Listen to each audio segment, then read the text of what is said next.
très difficile. Ouais.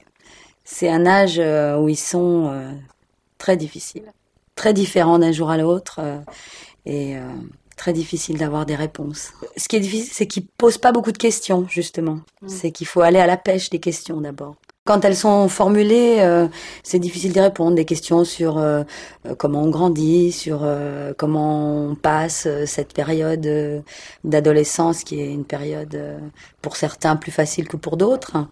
Et donc, c'est déjà un peu loin pour moi. Et puis, c'est un garçon, moi je suis une fille, donc ça aussi c'est pas facile. Il est venu me dire qu'on lui avait proposé du shit et que ça ressemblait à ci, à ça, et qu'il fallait l'émietter, prendre une petite boulette qui ressemblait à du chocolat, l'émietter dans la cigarette. Et donc c'est devenu quelque chose de concret. Et pour vous aussi, du coup. Et ben pour moi aussi, parce que je pensais pas qu'on lui en proposerait si jeune. Voilà. Mais bon, c'était l'occasion d'en parler, de toute façon. Et moi, je voulais lui en parler, mais j'attendais qu'il soit prêt, que lui aborde la question.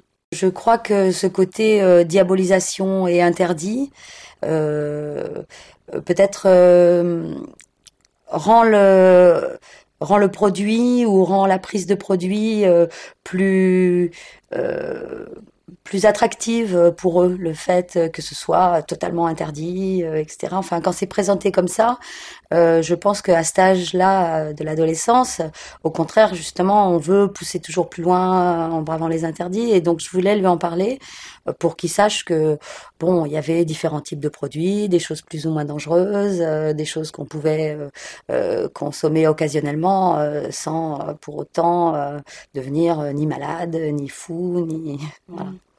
Et puis parce que je voulais lui dire aussi que légalement, c'est interdit. Quand on a 45 ans, un boulot fixe, une vie tout à fait ordinaire et banale, effectivement, on sait que bon, on aurait pu prendre certains risques, qu'on en a pris certains, que on n'a pas pris d'autres, et que bon, normalement, finalement, le parcours n'a pas été trop chaotique. Bon, mais quand on est jeune, ça, cette information, si on vous la donne pas, on l'a pas.